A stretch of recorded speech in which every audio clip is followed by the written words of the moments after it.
Christina, first of all, thanks so much for coming on the record on Supernatural Confrontations. I appreciate it, but I know that the people that come here on a daily basis look for testimonies like this because they're not hearing this in a lot of places. Let's just put Nowhere. it Yeah, nowhere. nowhere basically. And so this acts as a platform for people to talk about their experiences. So something happened to you. Tell us about it, please. First of all, my story's kind of unusual. It started when I was a child. My earliest memory was about 5 years old, all the way up until about 10 years ago. And I don't think it happens anymore. You can never be 100% sure though. So my earliest memory that I have, I think I was about 5, between 4 and 6. And my memory, it was remembering that I was abducted regularly. I was sitting in my bedroom and playing with my toys, and all of a sudden I felt this sensation that I get every time it happens. And I remember this going, oh, they're coming to get me. And I called them the pretty people. And I knew them as angels. I don't know where I got this notion, whether it was from them or what. My mother was not religious, so I don't even know where I would hear, the term angel. But then I would go out and I could feel that. I knew it was going to happen ahead of time. I always knew. It was like, I don't know how, it's like I physically knew it was going to happen. And then I would be out. And then I would wake up, and I remember this one time. I actually remember my memories like leaving me, and I remember thinking almost like, no, you can't take my memories. I'm gonna remember. I'm gonna remember. Wow. Yeah. And this is hard for me to talk about because I don't talk about this with people. And anytime I've ever talked to a pastor or anyone, even just touching on the idea, I pretty much get, Let me stop you right there. I want to address those first two things. Okay, go ahead. So first of all, you know that you're not alone. Second of all, I've talked to abductees for decades, and every single one of them tells me the same first 2 points that you said. Number one, they know ahead of time. It's a sensation. They know what it is. They know they're about to be abducted. Two, with the idea of your memory, you're sitting there and they're gonna either give you a false memory or they're gonna wipe your memory completely clean. So I want you to know, Chris, that those first 2 points, that's right down the line. Everyone I've ever talked to. I want to give you another thing that I started this last night. We're doing the UFO #4 abduction film. And there's 4 people that come on the film, 2 men, 2 women, all who have been taken multiple times. And it's the first time all 4 of them got together in a Zoom chat. And I promised them we would do this once a month. If you're up for it, I'm up for it. Do that in December. I think it would be great because I've never been taken. I've never been abducted. I don't want to be because I know it's horrific. So I just want to let you know that. Pick up a story from there, please. Okay. Okay. This next one is in the same apartment, same, time frame. I was about 5 years old. And this was a terrifying memory for me. I'm sitting in the bedroom. It was typical for my mom not to wake up. It was very, very early. Probably the sun was just barely coming up. And so I'm sitting on the couch, just screwing around and doing what kids do. And all of a sudden, coming like to the right of the window on the wall, there's this, this is going to sound crazy, like a big snake, but I would call it now as an adult and knowing what I know, like a big dragon coming right into the room. And I started screaming at the top of my lungs. My mom comes in there, picks me up off the couch and says, everything's going to be all right. You're all right. Takes me into the bed with her to lay down and go to sleep.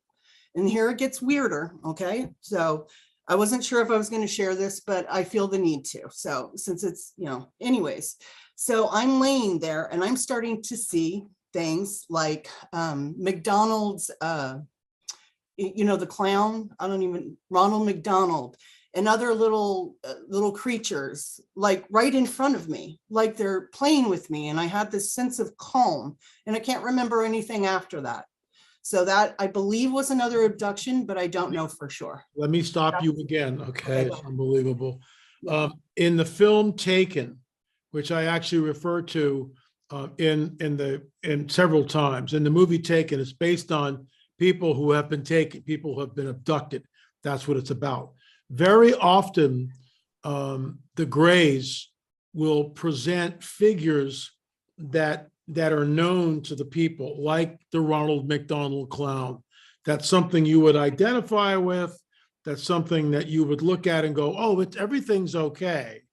And so it keeps the fear down, because what we know is that when abductees begin to fight back, it's not good for the Greys. They don't like that. They'll threaten, they'll do all sorts of stuff. And especially if somebody gets physical with them. So this is one way that they do this. And when you say that to people, other than people, I think like you're crazy. you're completely off the reservation at that point, off Yeah. your rocker. Well, you're not off your rocker.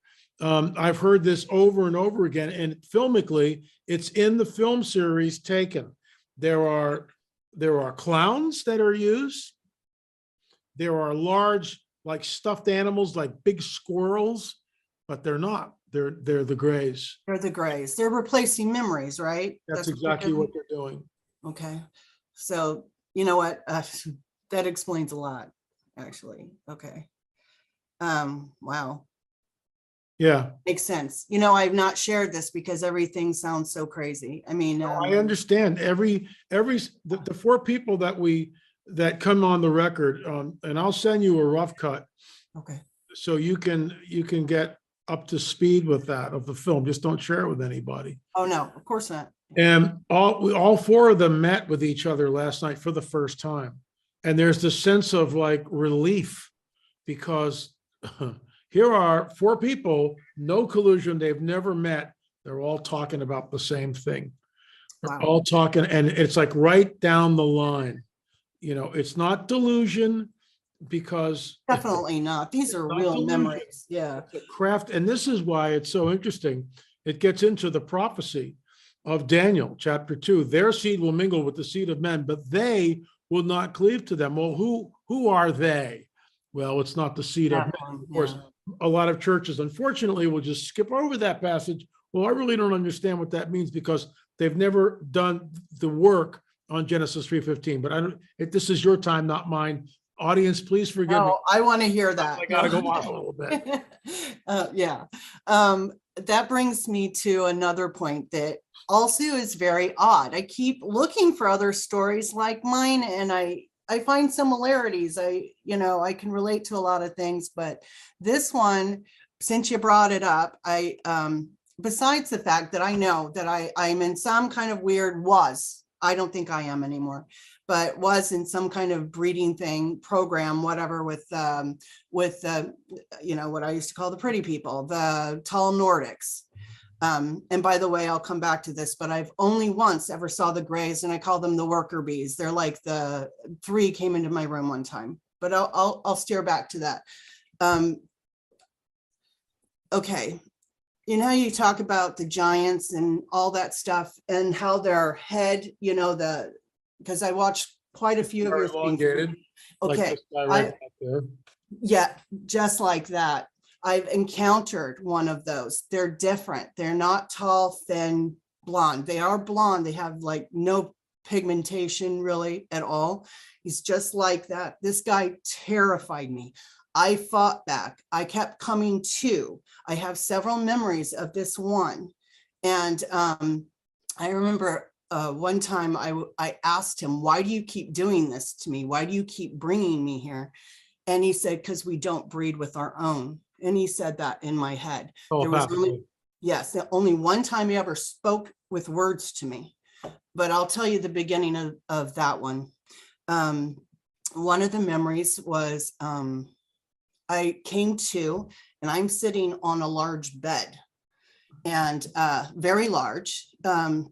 you know, I would say it's like 1.5 times a regular king size bed. Wow. And where I'm in a room and okay, I don't know this for a fact, but it feels like I'm in a cave. I'm not in a ship anymore. This is a different experience. And this happened later in my life. All the ones before I was like 35 were all in a ship. And I have memories of those, but this in particular really disturbed me because this was different.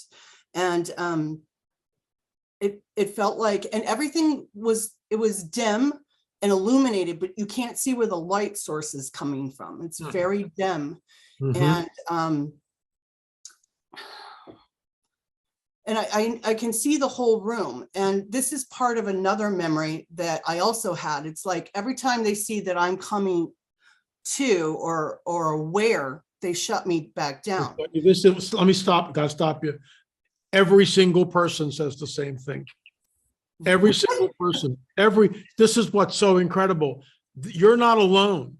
And this phenomenon is real. And, you know, it's one thing if it's just one person saying it and you kind of go, well, you know, you're kind of off your rocker, guy or lady. You're not. Everything that you're saying dovetails completely with everybody I've ever talked to. When you start to come to, and it happens, sometimes you sit up, you look around, and then they shut you down again. And this is exactly what we've heard over and over and over again. Please continue. Okay, the next memory I have of this person, and I'm not sure if it's from a different time, but I think it's during and I think he abducted me over and over. I know he did. I just know it. I don't know how I know it. I don't have all the memories of all of it. But so I woke, how am I going to put this in a delicate, okay, so I woke up in the middle of something where I'm being taken advantage of. Let me put that way. I got you. No, you're part of the breeding program. Yes. So in this case, it's not whatever else they do. It's different. This is different. It's more, and like when you say they don't cleave to you, like wives anybody, no, they just abduct you and do other things, right. And then send you home. And then abduct you again and take your eggs. Take the baby. I remember that. But in this case, I woke up and I saw this person and their neck was like that and very long. His neck was long. It was like this, his hair, his head, his eyes, they were so far apart. His head was so big. He terrified me. I mean, terror, just terror. And I bit him and then I'm out again. I bit him. Like, yeah. So let me ask you something. What? Okay, so it's not a gray, but it's white and blonde. No, he looks like the blondes, but he looks more like. Do you know how when you explain the ratio of the shoulder width to the body, 2 to 1 to 3 to 1, like that. Like a soldier, like a regular, like a man that's way bigger, so big, so muscular, and it speaks telepathically. Oh, and I forgot the eyes. They're the bluest, unusual. I've never seen eye color like this before. They were so light, so blue, just unusual. It's kind of like the tall blondes, but he's bigger, you know, even with the eye color. It's like the tall blondes with the very light eyes, but even the eyes were bigger. And that terrified me. And the more I've been watching shows about the giants and all the stuff that's coming up under the earth, that's where my head immediately goes with that. When I would get the chills watching shows about, you know, like the one in Afghanistan, was it Afghanistan? Yeah, the Kandahar giant in Afghanistan. Yeah, well, he's much bigger than this guy. This guy towered over me. Probably, I'm 5'7". He's got to be like 6.5 to 7 feet tall. Okay, so he's a big guy. Yes. So what happens next? So next, I ran from him at one point. This is another memory. I call them little memory clips. They're like movie clips, but they're memories. So I'm running from him, and there's actually another girl with me. So I'm underneath this large table, and all of a sudden his head pops down. And the thing that disturbs me the most about him is there's no expression. It's like dead in the face, but you're hearing in his head. And he says to me in my head, "You don't need to be afraid. I'm not going to hurt you." But he's saying it with this straight, I can't even explain how, like it's Emotionless, soulless. nothing, like nothing there. Right, nothing there. there but a face, you Yep, know, just yep. a very large, very scary face. So then I'm out again. Then another memory I have, I'm outside now, but I don't see a sun, but it's light, but it's not like it would be light out here, but it's light. Or maybe I'm in just, it's a bigger space. It doesn't feel like he, you know, like, so I feel like I'm underground, but it's pretty lit up out there. And so he's walking very fast, trying to catch up with me. And this is what I feel like I realized, but I could be wrong, that I definitely want to bring up, is I felt like he was trying to get closer to me, because the closer he was, then he could control me. And I was trying to stay as far away from him as possible. It's like he couldn't connect to me mentally unless he was closer. And that could just be me, but that's what I gathered from it. I would completely Okay. concur with you Okay. that they've got to be within a certain distance. We don't know. 6 to 8 feet is what I was gathering. It's hard to say. We don't know all the facts, but for instance, Angela, who was taken, and she is in our film, and Angela says that she looks out and there's a huge UFO. She's living in this 80-foot long trailer, and the bedroom's in the back, and she looks out the window, and there's a UFO right there. And she says in her mind, within herself, "What are you here for?" And they tell her, "We're here for you." And the next thing she knows, she's like hit like with a stun gun, and down she goes. She can't move a muscle. And somehow the next memory she has, she's outside on the under part of the ship, looking at the ship. So how did she get from the bedroom to the exterior? Exactly. This is what all of you go through. You know, you all have similar memories. Yeah. This is the supernatural, the second heaven, the machinations, if I can use that word, the machinations of the fallen one, Genesis 3:15, mingling of the seed. So let me ask you the next thing, and you don't have to go there if you don't want to. Where did you find yourself pregnant? Yes, more than once. What Yeah. happened then? And I think it's way more than that, but twice that I knew for sure I was pregnant. And then I had some kind of miscarriage with a lot of pain, but nothing coming out. Let me stop you right there. Nothing. This is why I want you on the next month when we meet. This is exactly what Karen says. She says in the film, she found herself pregnant. She went to her OBGYN. You know, there's a heartbeat, there's a baby. And then around 10 to 12 weeks later, she has all these horrible cramps. She goes in. Cramps is so bad. No fetal tissue, no heartbeat, no nothing. It's like, and the doctor looks, "Well, you sure you were pregnant, ma'am?" Exactly. 2 or 3 other times. Yeah. The second one was like that. They're just like, "You must have not been pregnant." Yeah, you're just having cramps. But you were, and that's, yeah. See, that's, and this is what they do. It's so nefarious. It's so evil that they're using you basically for the breeding program. They could care less. There's no cleaving. There's no marriage like there was in the days of the Nephilim. They're creating hybrids, and they use you, and then they take the baby. And who would, as Karen says, who would believe it? Who would believe that this is going on? Because nobody's nobody going to believes believe it. This is why we're doing the film. And so please continue. Please continue. Okay, so first I'm going to circle back to when I was sitting on that bed and I had that memory. I went to go put on my shirt, and he told me that was the one time he spoke, and he put his hand out, turned his head. And this is the first time I think I had really seen his face full, you know, like that. And he put his hand out and said, "No, stay as you are." And I don't remember anything after that. But before he had done that, when he said, stay as you are, I said, but there's children here.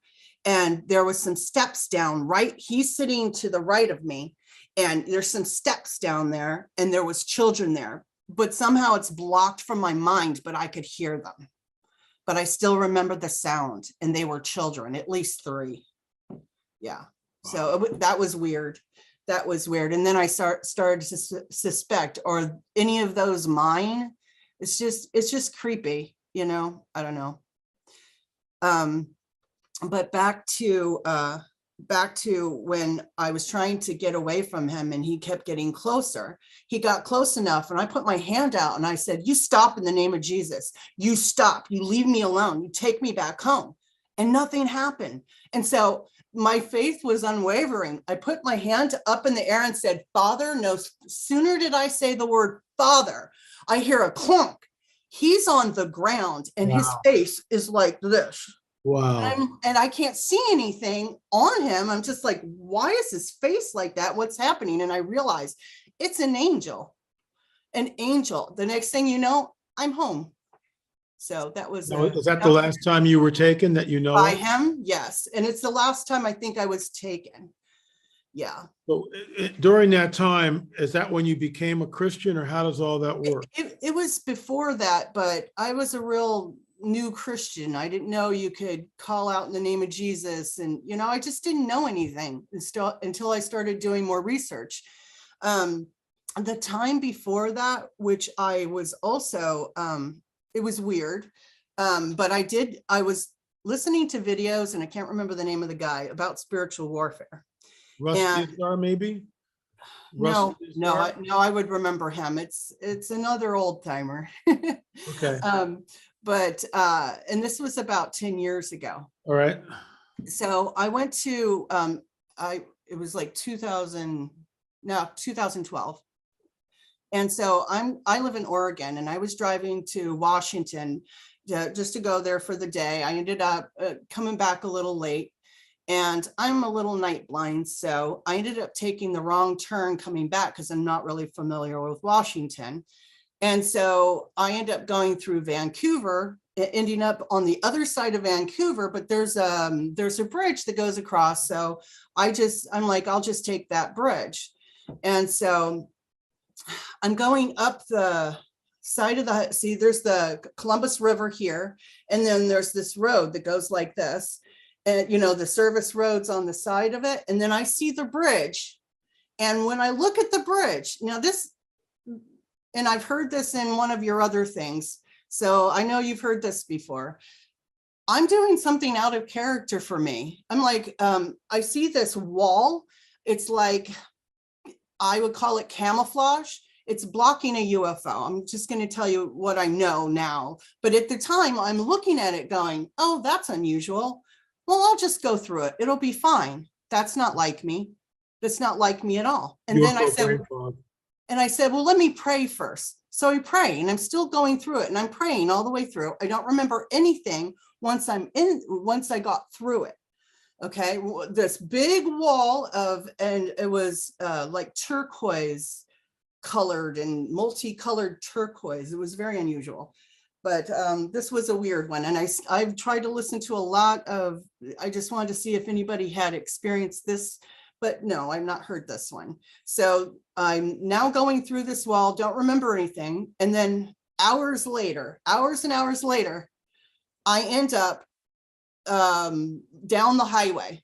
And I'm like, wow, you know, just like, I'm not even thinking about it till the next day. It's just normal. It's just like, how many hours? So you had missing time. How many hours? It takes a half hour from about, I looked it up. It takes about a half hour from that bridge all the way to my house. It was at least 4 hours. Yeah, this is Al Matthews. In our very first UFO film, Al comes on the record. He's driving his car. This is why it's so similar. Driving his car, and all of a sudden he has that feeling like he's going to be switched off. They're coming for him, and he knows it. Next thing, it's 4 hours later. He's being lowered from the ship in the car. He's vibrating. He's bathed in this white, brilliant light. He's missing 4 hours of time. He's wet his pants. he's been violated and 4 hours of missing time. And he gets home and he curls up in a fetal position and just begins to cry and ask, why me? Why me? So when he had an encounter with a hybrid woman, and that was the tipping point in his life, and we were instrumental in telling him about Jesus, that there was a way out of this. There is a power that's greater in those than those who are abducting you and others like you, and certainly Al. And he came to the Lord, and he has nothing's happened since. And that's, I don't know, it's like 7 or 8 years now. Nothing's happened here anymore either, but I still have that fear that they're going to come back. It's, you know, They won't, because greater is he that is in you than he that is in the world. And you saw it firsthand when that angel came and just sat on that guy and said, you're not doing this anymore. And here's the deal, Chris, that I don't understand, you know, no one has all the answers. I certainly don't. And we're looking at something that's very ancient, extremely evil, very nefarious, and it ties in with the Genesis 3:15, their scenario.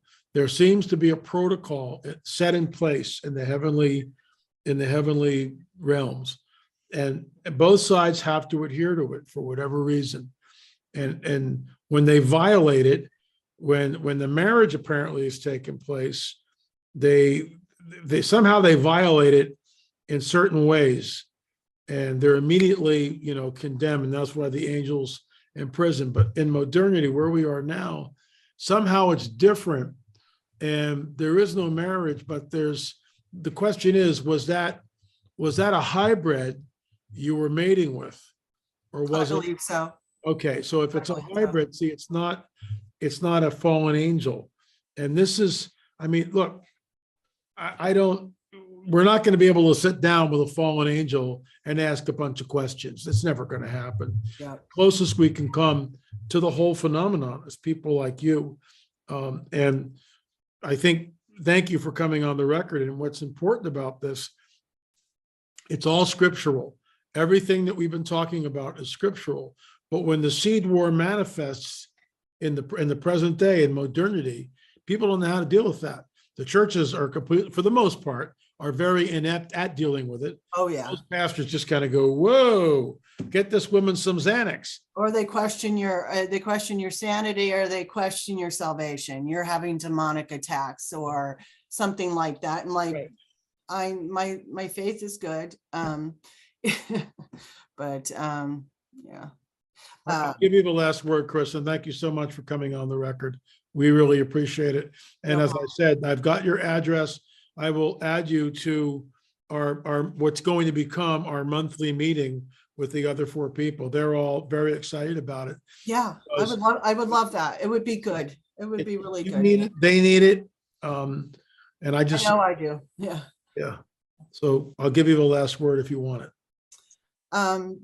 I'd just like to say that anybody this is happening to, just call out on the name of Jesus. You're always going to be able to come to here or there, call out in the name of Jesus, rebuke them, and you know, try and say the prayers about getting rid of generational curses and things like that. It's really useful.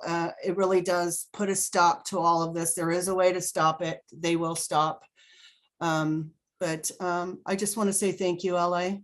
Thank you. I really appreciate the work you're doing. Thank you. Praise the Lord. Appreciate it. Let me ask you something.